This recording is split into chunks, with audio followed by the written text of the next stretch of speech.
السلام علیکم میرے محترم سامعین کرام، جیسا کہ آپ سب کو معلوم ہے کہ ابھی یو پی کی اے ٹی ایس نے مولانا کلیم صدیقی صاحب کو اریسٹ کیا اس جرم میں کہ یہ دھرم پریورتن کرتے ہیں۔ سب سے پہلے میں آپ کو بتا دوں کہ مولانا کلیم صدیقی صاحب ایک ایسی ذات ہے جو شرافت کے ساتھ ساتھ متقی اور پرہیزگار لوگ ہیں، جن سے آج تک ایک چینٹی کو بھی مجھے لگتا ہے کہ کوئی ضرر یا کوئی نقصان نہیں پہنچا ہوگا۔ ایسے شخص کو یو پی پولیس اس جرم میں صرف اریسٹ کر لی کہ یہ دھرم پریورتن کرتے ہیں۔ کیا اس دیش میں دھرم پریورتن کرنا گناہ ہے؟ اس دیش کا آئین ہمیں حق دیتا ہے کہ اس دیش میں ہر کوئی اپنے دھرم کو ماننے کے لیے آزاد ہے اور ہر کوئی اپنے دھرم کی تبلیغ کر سکتا ہے، دعوت دے سکتا ہے، لوگوں کو اپنے دھرم کے بارے میں بتا سکتا ہے۔ تو یہ کس حساب سے جرم ہے؟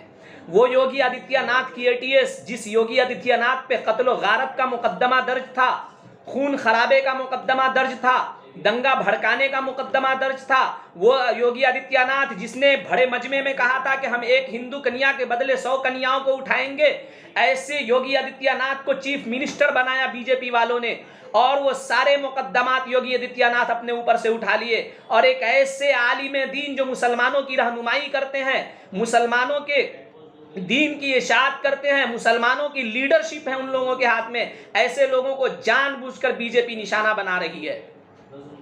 سب سے پہلے میں آپ کو بتا دوں کہ یہ بی جے پی کا مشغلہ بن چکا ہے۔ بی جے پی والے جان بوجھ کر، اور سب سے پہلی بات ہے کہ ہر بار مسلم قیادت، مسلم لیڈرشپ یہ کہتی ہے کہ ہم قانونی لڑائی لڑیں گے۔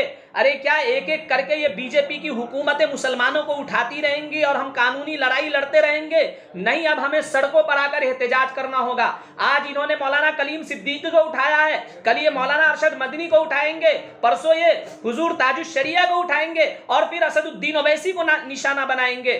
ہمیں قانونی لڑائی تو لڑنی ہے، لیکن قانونی لڑائی لڑنے کے ساتھ ساتھ سڑکوں پر آنا ہوگا، یاد رکھیے، کیونکہ مسلمانوں کا کوئی جرم نہیں ہے، مولانا کلیم صدیقی کا کوئی جرم نہیں ہے، اسد الدین اویسی نے کوئی جرم نہیں کیا جو ان کے گھروں پر لوگ پتھراؤ کر رہے ہیں، یا مولانا کلیم صدیقی نے کوئی جرم نہیں کیا ہے جو جھوٹے مقدمات میں پھنسا کر ان کو اے ٹی ایس جیلوں میں بند کر رہی ہے۔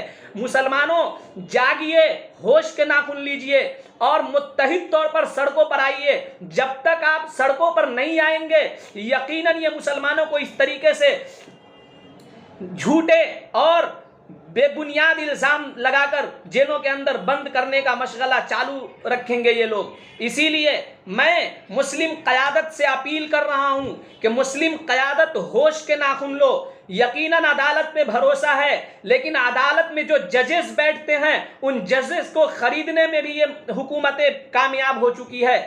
کتنے مقدمات آپ اٹھا کے دیکھ لو، سارے ثبوت اور گواہی، آپ بابری مسجد کا مقدمہ دیکھیے نا، سارے ثبوت اور اکٹھے تھے ہمارے فیور میں، لیکن وہاں پر مندر بنانے کی اجازت دی گئی۔ تو یقیناً ہمیں عدلیہ پہ بھروسہ ہے، لیکن عدلیہ میں کام کرنے والے ججز پیسے پر بکتے ہیں، یاد رکھیے گا، وہاں سے بھی انصاف ملنے کی امید نہیں ہے اب۔ اسی لیے متحدہ طور پر ہمیں سڑکوں پر آ کر احتجاج کرنے کی ضرورت ہے۔